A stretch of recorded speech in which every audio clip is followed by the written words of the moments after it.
Ursula von der Leyen addresses the European Parliament ahead of a vote on whether or not she should be the next president of the European Commission. Germany's defence minister needs an absolute majority. The Trump administration announces a tough new asylum rule applying specifically to the US-Mexico border. Court challenges are expected. And the historic launch of Apollo 11 from Florida was 50 years ago. Today, we have a report for you on the story of the US flag planted on the moon. Hello and welcome back to the France 24 newsroom. I'm Claire Pride. First, Ursula von der Leyen should find out later this Tuesday whether her bid to become the next president of the European Commission has been successful. She's been addressing members of the European Parliament who vote this evening. Germany's defence minister emerged as a compromise choice after long talks in Brussels earlier this month, but her appointment has been heavily criticised by Socialist and Green MEPs. I will put forward the first ever European climate law, which will set the 2050 target in law.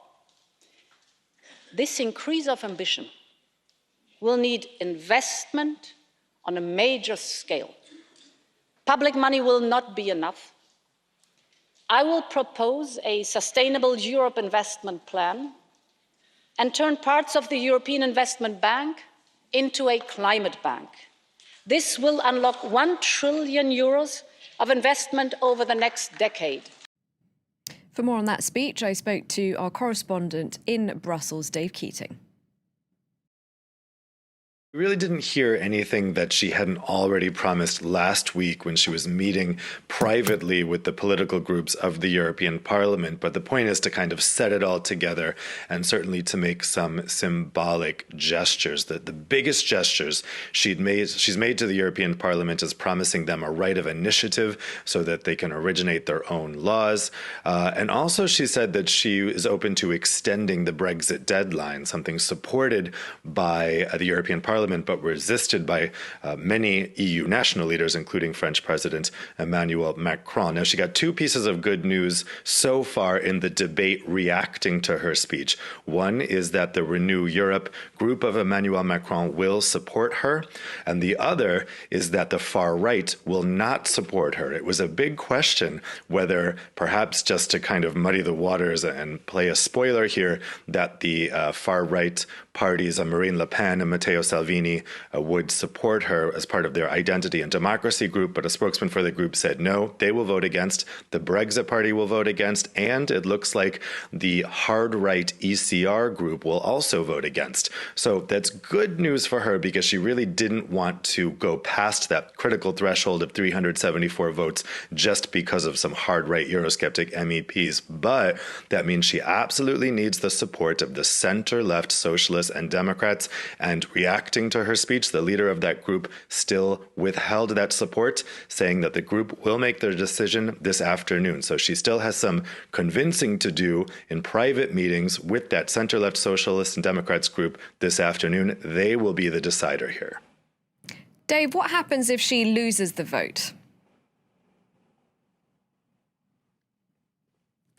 It would, in short, throw the EU into something of an institutional crisis. The treaties are quite clear. Nobody can become Commission president without approval by the majority of the European Parliament. And the treaties also stipulate that if the European Parliament rejects that person, the Council has 1 month to come up with a new proposal. And so they would probably meet later this month in another emergency council, come up with someone. That person would probably be from the same center-right European People's Party, because it has to have a balance with the package of jobs, of other jobs that already came out. So we would probably have a new EPP nominee by August, and then we'd prepare for another vote in September. But if the S&D, the center-left, is the one that rejected von der Leyen, it's hard to see how they would support a different EPP nominee. And so this could drag on for months. That was Dave Keating speaking to me a bit earlier.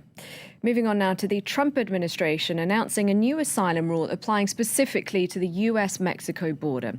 Asylum seekers who pass through a third country before arriving at the border must first apply for refugee status in the country of transit. The new rule is due to take effect this Tuesday. Legal challenges are expected. Erin Okungeye reports. The Trump administration will seemingly stop at nothing to curb migrant arrivals to the United States, even if it means violating international asylum conventions. In one of its most restrictive measures yet, the U.S. will deny asylum to all migrants who did not apply for protection and have that protection denied in at least one transit country. That means Central American, Caribbean, or even African migrants will have to apply for asylum in Mexico or another Central American country before trying their chances in the United States. But many say that they face the same problems in Mexico and neighboring nations as they do in their home countries. How can I stay in Mexico when I fled my country for the same reasons? There are a lot of criminals here. It's very dangerous. I've been out only twice since I came here because I'm afraid to be out with my girls. The administration is moving forward with the plan despite failing to secure cooperation from Guatemala and Mexico. Countries observers say are unlikely to budge. Mexico cannot be complicit in such human rights violations. Each country needs to take care of their own obligations in matters of asylum, and Mexico is far from being able to provide proper conditions for all asylum seekers. The new U.S. rule bears some similarities to the way asylum applications are processed in the European Union. The EU's Dublin regulation requires asylum seekers to request protection in their first country of arrival, often Greece, Italy, and more recently, Spain. Staying in the US, and the 4 Democratic Congresswomen attacked by Donald Trump in racist tweets have dismissed his comments as a distraction. The US leader had suggested the women of color go back from where they came. He's defended those remarks and even dug himself deeper into the row.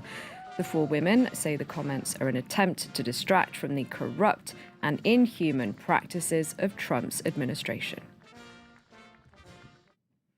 In other news, a 4-story residential building has collapsed in the Indian city of Mumbai, killing at least 2 people.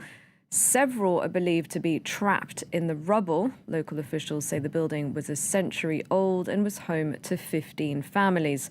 A child is among the at least 3 people pulled out alive.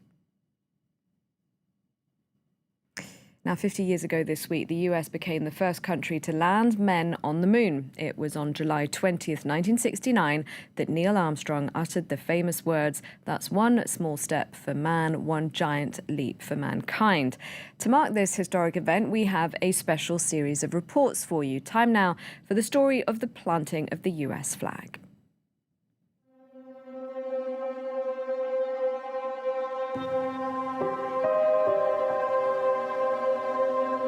On the 20th of July 1969, Neil Armstrong and Buzz Aldrin made history. They walked the moon and planted a US flag on its surface. A flag that should never have been there.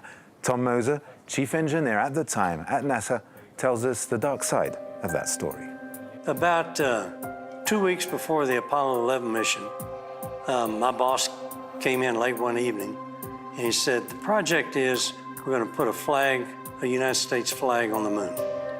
And he said, the reason you can't discuss it with anybody is there's an international agreement that no country would claim the moon.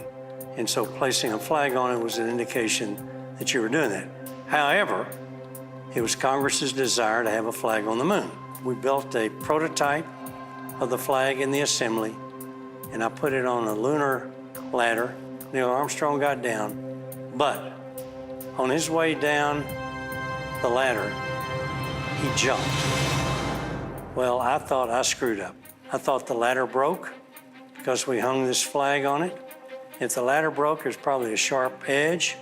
If there's a sharp edge, it probably cut his spacesuit. If he cut his spacesuit, he'd die instantly. So I thought the whole United States space program just ended because of that. So that's when I lost all my hair and turned gray. And the other story about that is when Neil deployed the flag and extended it, the telescoping rod would not extend. So it looks like it's blowing in the breeze. Well, there's no atmosphere on the moon, so it can't be blowing, but people to this day say that it's blowing because it's all a fake. The Apollo 11 flag was an instant hit, so much so that it's become the iconic image of the Apollo 11 mission. Actually, all the Apollo missions that followed until Apollo 17 had their very own flag.